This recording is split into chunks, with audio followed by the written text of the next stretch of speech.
Hey guys, so if you still need to send your thank you card to me, you didn't have a chance to do it yesterday, or you haven't made one and you want to send one, or you want to send more, regardless, I'm just going to record a video showing you how to send your thank you card to me.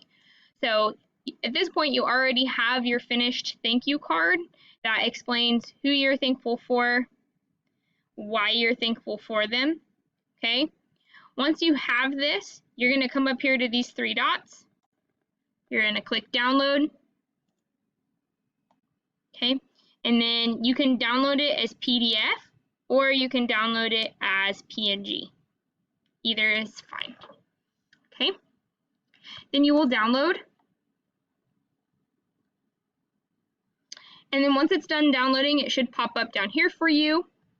So then what you're going to do is you're going to create a new tab that goes to your Gmail. And in your Gmail, you'll come over here.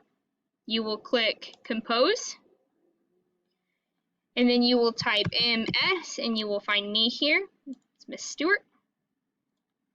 You don't have to put a subject. You'll just come down here to the paperclip where it says Attach Files.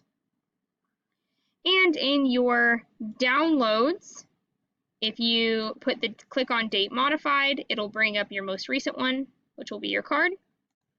Click it, open, and then click Send. And OK.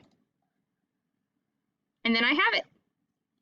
So that's how you're going to send me the thank you cards that you want me to get to your teachers. If you haven't done that, please do it. It's so nice to express thanks to those who work so hard to help you. So thank you for watching, and let me know if you have questions.